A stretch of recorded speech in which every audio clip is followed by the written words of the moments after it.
اعوذ باللہ من الشیطان الرجیم، بسم اللہ الرحمن الرحیم۔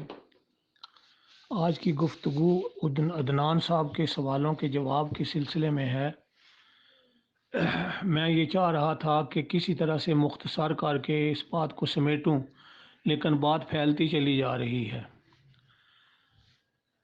یہ کچھ سائنسی باتیں بھی درمیان میں ہو جاتی ہیں۔ میں صرف اسے قرآن کی معلومات تک رکھنا چاہتا ہوں۔ سائنس کو امدادی کے طور پر لینا چاہتا ہوں، سائنس کو بنیاد بنانا نہیں چاہتا کسی صورت میں بھی۔ دوسرا، آدم علیہ الصلوۃ والسلام کی تخلیق کے بارے میں آپ نے جو بھی سوال کیے کہ اس کا مطلب سردار، تو یہ ایک استخراجی معنی ہے۔ اصل میں دوبارہ اس کی مادے کی تشریح تھوڑی سی کر دیتا ہوں اور آج تمام آیات کے حوالے دے دیتا ہوں، آپ خود ان کے اوپر غور و فکر کریں، زیادہ لمبی بات نہ ہو جائے۔ آدم اصل میں فراست اور مل جل کر رہنے کی صلاحیت کا نام ہے، یا آپس میں اکٹھے مل کر رہنے کا نام ہے، جو خود ایک دوسرے سے میل ملاپ رکھتے ہوں۔ ایک دوسرے کے ساتھ میل محبت ہو جانا بھی اس میں شامل ہے۔ اب ایک تاج نے اس کا معنی لکھا ہے جو مل جل کر رہ سکے، ہر موافق شے جو ایک دوسرے کے ساتھ مل جل کر رہ سکے۔ اور آدم اصل میں گندمی رنگ کو بھی کہتے ہیں، آدم اندرون جلد کو بھی کہتے ہیں ابن فارس کے مطابق، گندمی رنگ محیط کے مطابق۔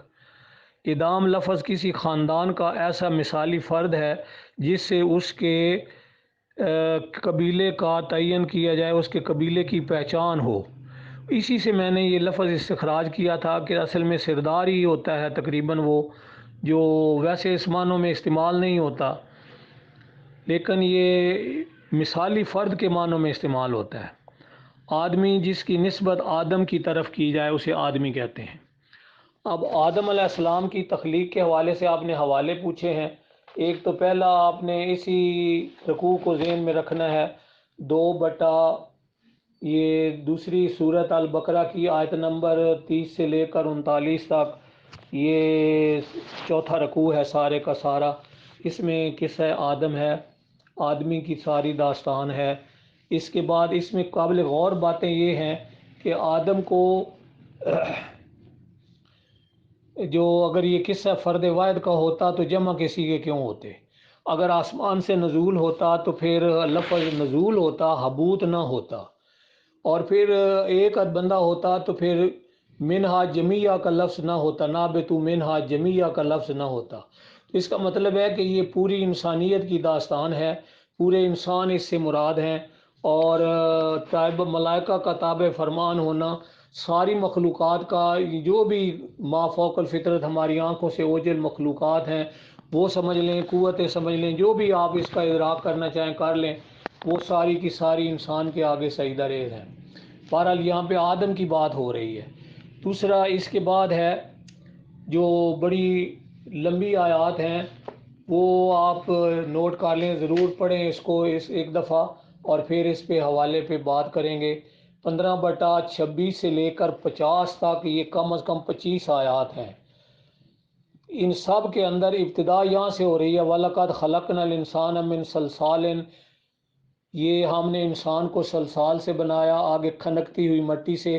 پھر آگے لفظ ہے وَالْجَانَ خَلَقْنَاهُ مِنْ قَبْلُ مِنْ نَارِ سَمُوم، اس سے پہلے ہم نے جنوں کو بنایا تھا۔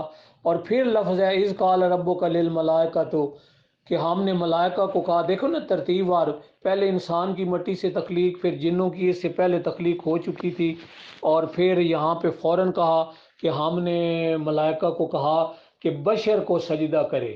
آگے لفظ ہیں بشر کو۔ یہ کم از کم 25 آیات ہیں، ان پہ ذرا تھوڑا سا غور کر لیں، یہ ساری کی ساری صورتحال کو واضح کر رہی ہوتی ہیں۔ یہاں اس کے بعد ہے تیسری آیت جو بڑی ہمارے مفہوم کو واضح کرنے والی آیت ہے۔ وہ آیتیں تو ساری واضح ہوتی ہیں، اپنی اپنی سمجھ کی بات ہوتی ہے۔ تو یہ ہے آیت نمبر 7 سے لے کر 7 نمبر صورت ہے، 10 سے لے کر 27 تک، یہ 15-16 آیات ہیں۔ تو ترتیب وار یہ آپ نہ دیکھ لیں اس کو غور سے ذرا، اس میں لفظ ہیں ابتدا میں کہ وَلَقَدْ خَلَقْنَاكُمْ ثُمَّ صَوَّرْنَاكُمْ، اس کے بعد ہے ثُمَّ قُلْنَا لِلْمَلَائِكَةِ، تو ہم نے تمہاری تخلیق کی، پھر ہم نے تمہاری صورتیں بنائیں، پھر ہم نے سب پھر ہم نے ملائکہ سے کہا تسجدوا لآدم، آدم کو سجدہ کرو، فسجدوا الا ابلیس، سوائے ابلیس کے کہ سب نے سجدہ کر لیا۔ دیکھیں یہ جمع کے صیغے ہیں سارے، اور سارے انسانوں کی بات ہو رہی ہے۔ وَلَقَدْ خَلَقْنَاكُمْ، یہ آدم کا تذکرہ، آدم کی بات، آدم کا لفظ استعمال ہو رہا ہے۔ پھر اس کے بعد یا بنی آدم، یہ صورت نمبر 7 آیت نمبر 31 ہے، یعنی اسی صورت کی جو ابھی ہم نے 27 نمبر تک پڑھی تھی، آگے 3 تک ہے۔ پھر آیت نمبر 35 ہے، یہ بھی اس کے ساتھ ریلیٹڈ ہے۔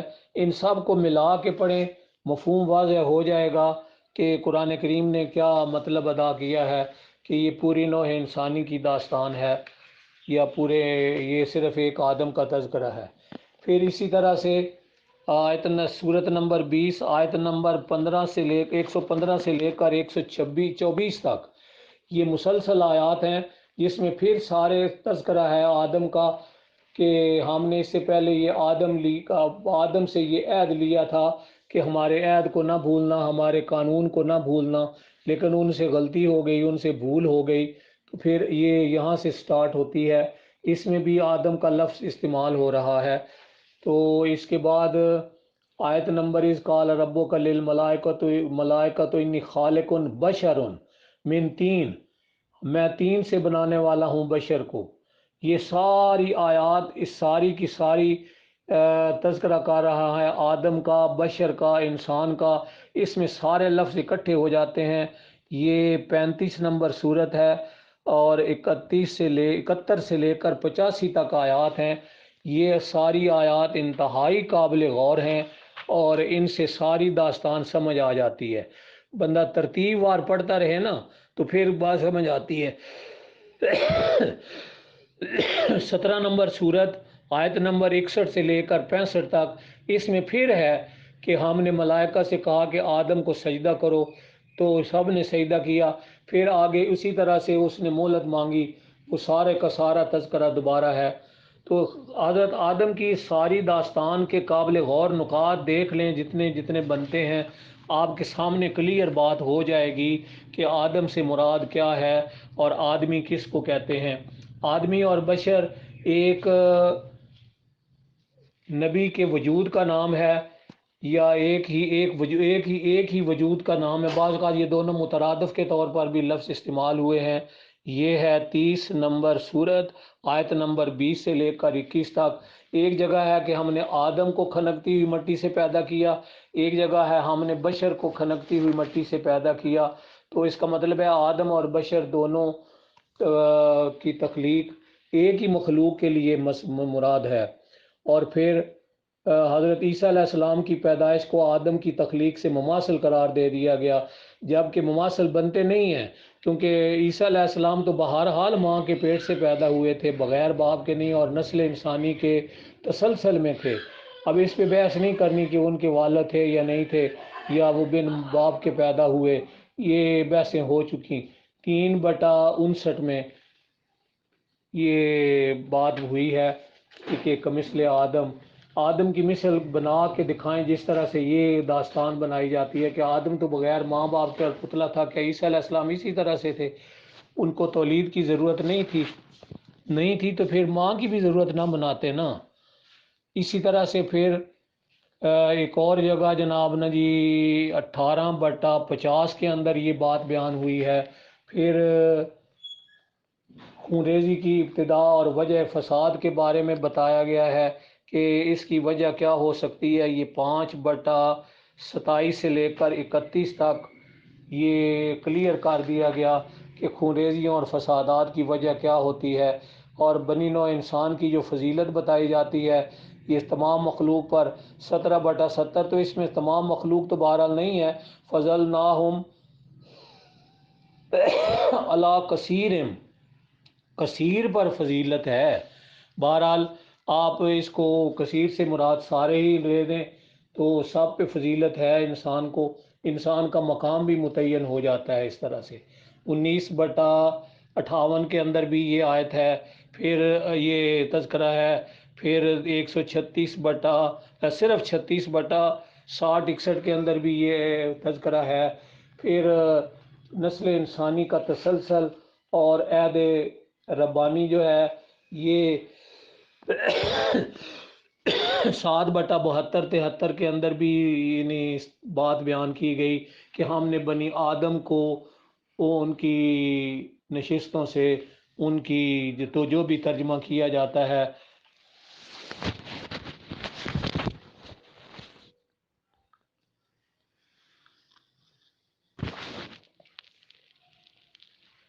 اس کے بعد آدم علیہ الصلاۃ والسلام کے نبی ہونے کا تذکرہ بھی ایک آیت میں ملتا ہے، اور وہ لفظ استفاء سے، مصطفیٰ سے، استفاء سے استدلال کرتے ہیں۔ یہ ہے 3/33۔ اگر ایسے ہی کرنا ہے تو پھر تمام بنی نوع انسان کو اور آل مریم اور مریم کو بھی استفاء کا لفظ بولا گیا ہے، پھر ان کو بھی نبی ماننا پڑے گا۔ تو بہرحال نبی مان لیں تب بھی کوئی حرج نہیں ہے، نبی ماننے میں کیا حرج ہے۔ ابتدا تو آدم علیہ السلام ایک جگہ پہ ہے، آدم علیہ السلام کا سلسلہ تذکرہ جب شروع ہوا تو نوح اور آدم سے پہلے آدم کا اور پھر نوح کا تذکرہ کیا گیا، لیکن ایک جگہ پھر سلسلہ نبوت حضرت نوح علیہ السلام سے شروع ہوا ہے، یہ بھی قرآن کریم کے اندر ہے، حضرت نوح علیہ السلام کے بارے میں کہ وہاں سے ہم نے سٹارٹ کیا۔ بلکہ حضرت نوح علیہ السلام کے قصے میں 23/27 کے اندر ہے کہ ان کی قوم نے مرسلین کو جھٹلایا۔ اس کا مطلب ہے کہ مرسل صرف حضرت نوح ہی نہیں تھے، ان سے پہلے ان کی قوم اس سے پہلے کئی مرسلین کو جھٹلا چکی تھی۔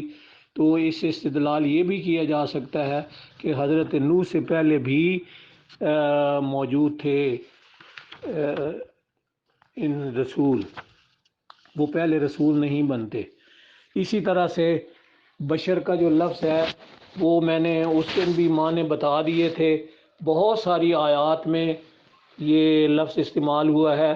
پھر ایک دفعہ تذکرہ کر لوں کہ انسان اور بشر دونوں ایک ہی مٹی سے بنائے گئے، 15/26 اور 27 اور 28، ان میں دیکھ لیں ایک جگہ انسان ہے، ایک دفعہ بشر ہے، تو دونوں کو اکٹھا اٹھایا گیا۔ پھر 2/187 میں بشر سے مراد عورت سے مجامعت کا لیا گیا ہے، مباشرت سے مراد اچھی یا بری دونوں خبروں سے چہروں کی جو رنگت بدلتی ہے، 3/21 کے اندر یہ بتایا گیا ہے۔ پھر 3/39 کے اندر بھی یہ بات بتائی گئی، پھر 16/55-30 میں بھی یہ بات بتائی گئی کہ کس طریقے سے بشارت سے خوشی سے چہرے کھل اٹھتے ہیں۔ اس کے لیے 29/45 بھی قابل غور ہے، 39/45 بھی قابل غور ہے۔ تو بشر کی تخلیق پھر بتائی گئی کہ مٹی سے ہوئی، 15/28 میں پہلے یہ بتا چکا ہوں، 15/33 یہ بھی بتا چکا ہوں، یہ اکٹھی آیات ساری بتائی تھیں۔ یہ 30/30 میں 30/غالباً 20 ہے یہ، اور 38/31 میں بشر کی ابتدا 3 سے ہوئی، یہ ساری بشریت کی باتیں ہو رہی ہیں۔ اور پھر بشر اصل میں کہتے ہیں جس کا گزارا صرف غذا پر ہوتا ہے، جو جسمانی وجود کا حامل ہوتا ہے، اس کے اندر روح بھی شامل ہو جائے تو پھر یہ انسانیت کہلاتی ہے یا انسانی زندگی کہلاتی ہے۔ اس سے پہلے صرف جسم، روح کا مطلب جان تو ہے اس کے اندر، میں روح سے مراد قرآنی ہدایت لے رہا تھا، کوئی اور نہ مطلب لینا اس کا۔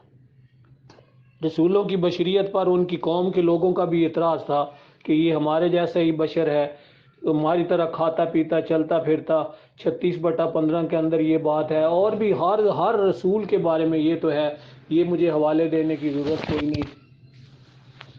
حضرت موسیٰ علیہ السلام کو بھی اسی طرح سے کہا گیا، 23/47 میں حضور صلی اللہ علیہ وسلم کے بارے میں بھی کہا گیا، 21/30 کے بارے میں کہ اللہ تعالیٰ نے صرف آپ ہی کو بشر کو چننا تھا اور کوئی نہیں رہ گیا تھا آپ کے سوا۔ 74/24-25 میں بھی ہے۔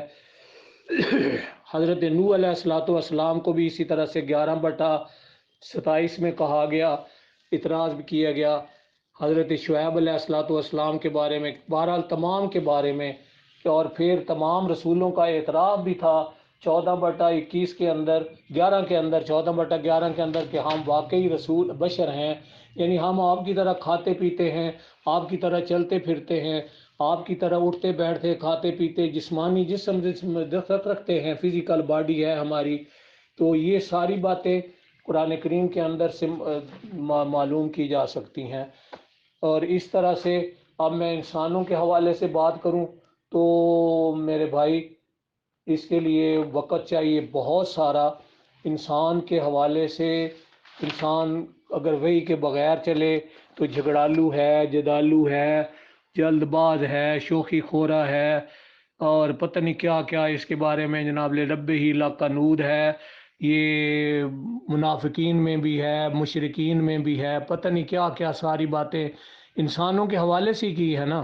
اصل میں نہ جب یاد رکھیں جب انسانوں کی تخلیق ہوئی ہے تو سب سے پہلے جس سیل سے بھی ہوئی ایک سیل نہیں تھا وہ. ایک بات یاد رکھیں، نفس واحدہ کا مطلب ہوتا ہے تم سب کی پیدائش ایک نفس واحدہ سے ہوئی، ایک سیل سے ہوتی ہے. یہ سیل کیسے تخلیق ہوا؟ اور ابتدا میں صرف ایک سیل تھا؟ ایک سیل نہیں تھا، ہم سب کی ابتدا ایک سیل سے ہوئی. یہ ایک سیل پہلے پیدا نہیں ہوا، اس قسم کے لاتعداد سیل پہلے پیدا ہوئے. اللہ تعالیٰ نے انسانوں کی تخلیق کرنے کے لیے جب مادہ تخلیق کیا تو میں تھوڑی دیر کے بعد سائنسی نقطہ نظر بھی آپ کے گوش گزار کرتا ہوں. ممتاز صاحب اپنے نقطہ نظر سے فزکس کو ہی سامنے رکھتے ہیں، میں مجموعی طور پر سائنس کے حوالے سے انشاءاللہ بات کروں گا. جتنا کچھ مجھے نالج ہے یا جو کچھ میں پڑھاتا رہا ہوں یا جو کچھ ہم پڑھتے رہے ہیں ان کے حوالے سے ابھی تک یہ ساری کیا سرائیاں ہیں. بہرحال قرآن کے الفاظ میں تو یہ ہے کہ پہلے دھواں تھا، گرد و غبار تھا، گرم ماحول تھا، اس ماحول میں پروٹوپلازم نے تخلیق پائی، پھر سیل بنا، اس سیل سے پھر جب زائگوٹ تجویز ہوا تو پھر ایک سیل سے زائگوٹ سے آگے جناب تقسیم ہونی شروع ہوئی، میل بنے، فیمیل بنے، پھر مختلف قسم کے جاندار وجود میں آئے. جب جاندار وجود میں آ گئے چلتے چلتے چلتے ان کے اندر ترقیاں ہوتی گئیں، وقت کے ساتھ ساتھ تبدیلیاں آتی گئیں. یہ بھی ہو سکتا ہے کہ یکدم ایسے سیل پیدا ہو گئے ہوں جن کے اندر سے وہ مکمل وجود پذیر ہو گئے ہوں اللہ کے پروگرام کے مطابق. کوئی بعید نہیں ہے، اس سے فضائی نظریہ ارتقاء بھی سائنسدانوں کے اندر یہ قابل عمل رہا ہے. تو قرآن کریم کی بھی اس کے اندر رحیم رحمان کے جو لفظ استعمال کرتا ہے قانون کے دائرے کے اندر بھی، اور قانون کو بعض اوقات وہ خود جانتا ہے کہ اس قانون کو کس طریقے سے دوسرے قانون کے ماتحت لانا ہے. ہوتا وہ بھی کوئی اللہ کا دوسرا قانون ہی ہوتا ہے جو ہم نہیں سمجھ رہے ہوتے. بہرحال میں نے اشارے کرنے تھے، بہت سارے میں نے حوالے دے دیے ہیں، آپ ان پر غور کریں اور پھر اس کے بعد بات آگے چلائیں گے. میرا خیال ہے آج کے لیے اتنا کافی ہے. اللہ تعالیٰ آپ کو خیر و عافیت سے رکھے.